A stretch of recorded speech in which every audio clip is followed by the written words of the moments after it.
एक बार कोई एक ब्राह्मण देवता काशी से पढ़ करके आ रहे थे। रास्ते में चलते चलते थक गए, एक जगह रुक गए। सिर के ऊपर ग्रंथ रखे हुए थे।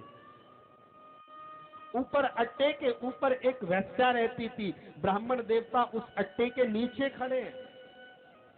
वेश्या ने नीचे झांक करके देखा, एक विद्वान ब्राह्मण खड़ा है, माथे पर तिलक है, सिर के बीच में शिखा है, कंधे पर जनेऊ है और सिर के ऊपर ग्रंथों का चिट्टा चना हुआ। नीचे उतर कर आई, प्रणाम किया वेश्या ने। उसी समय सामने से क्या एक अर्थी निकल के जा रही थी। वेश्या ने पंडित जी से कहा, महाराज आप देखने में बड़े विद्वान लग रहे हैं, बताओ तो सही ये जो मरा है ये स्वर्ग गया है या नरक गया है। पंडित जी शांत। थोड़ी देर के बाद दूसरी अर्थी निकली, राम नाम सत्य है, सत्य बोलो गत्य है। हजारों की भीड़। फिर पूछा, पंडित जी बताओगे ये स्वर्ग गया है या नरक गया है। फिर तीसरी अर्थी आई, फिर पूछा। हंस करके पंडित जी ने कहा, देवी ये बताने के लिए ज्योतिष नहीं देखनी पड़ती कि स्वर्ग गया है या नरक गया है। और फिर पंडित जी ने कहा, पहला वाला जो गया था आपने देखा था, उसकी अर्थी के पीछे हजारों लोग थे। उन सभी की आंखों से आंसुओं की बूंदें निकल रही थी।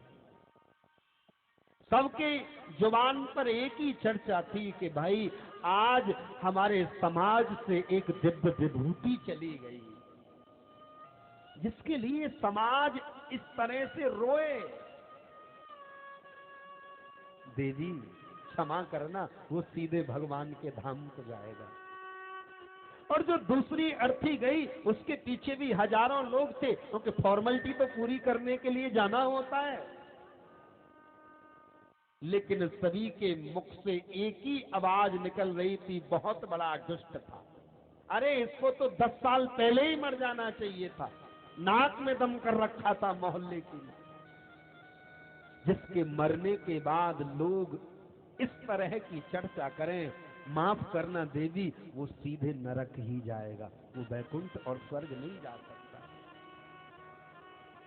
मैंने पूर्व में भी निवेदन किया, हमारे मरने के बाद हम स्वर्ग जाएंगे या नरक जाएंगे, ये बताएंगे हमारे जाने के बाद जो समाज के लोग हैं वो बताएंगे, वो निर्णय करेंगे। कि कबीरा जब तू पैदा हुआ